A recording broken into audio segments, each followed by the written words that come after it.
Charles Laughton's The Night of the Hunter was not well received when it was initially released. The film's lack of financial success had made Charles Laughton wish to never direct another film.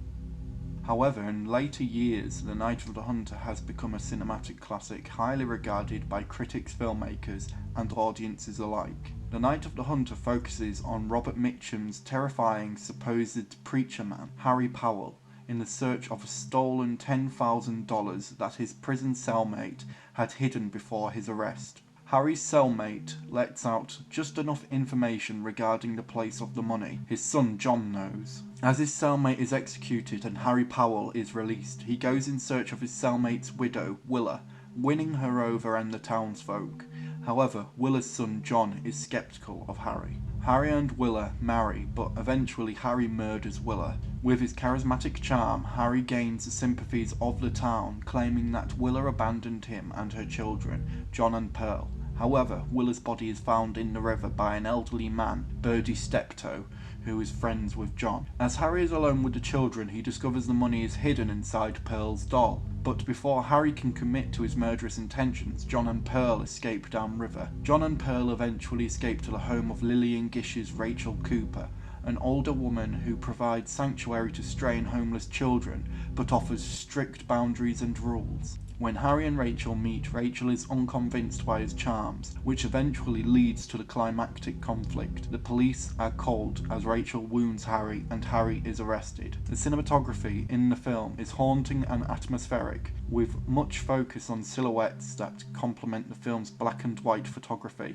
Plenty of sequences keep the characters in shadows, especially Harry Powell. When Harry Powell is looming in the shadows waiting, his character becomes all the more ominous and intimidating, as if there's very few places this character cannot turn up in. Robert Mitchum as Harry Powell is charismatic and charming, yet offers an underlying and lingering intensity that makes for an unsettling and intelligent performance. Lillian Gish provides a strong representation of the older generation. She's a strong-willed, strict, and stubborn woman, but at her centre she is sensitive and caring. She is the binary opposite to Robert Mitchum's unsettling preacher man, which creates an engaging dynamic. The film does not shy away from violence. The drowned mother in the river is a haunting image, and Harry Powell's intention to murder the children to get to the money inside of Pearl's doll is equally disturbing.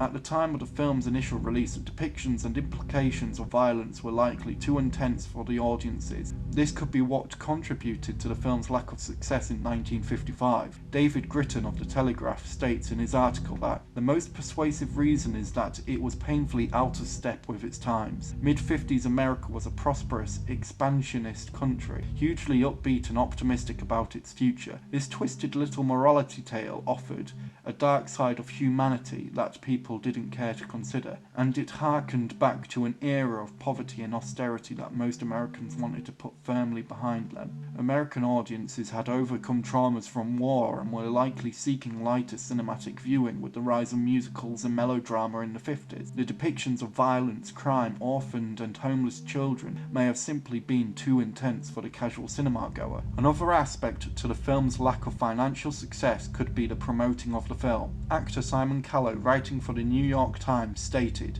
"The previews were unfavourably received, and United Artists, never convinced of the film's viability, promoted it half-heartedly." With the film being promoted half-heartedly, The Night of the Hunter did not have the same chances of receiving the potential audiences as its cinematic competitors. As unfortunate as it is, the positive is that Charles Laughton's sole directorial effort has become respected as a classic, and deservedly so. For the actor's directorial debut, he showed an intelligence and empathy in how the characters are depicted, how the cinematography is portrayed, and how the actors performed.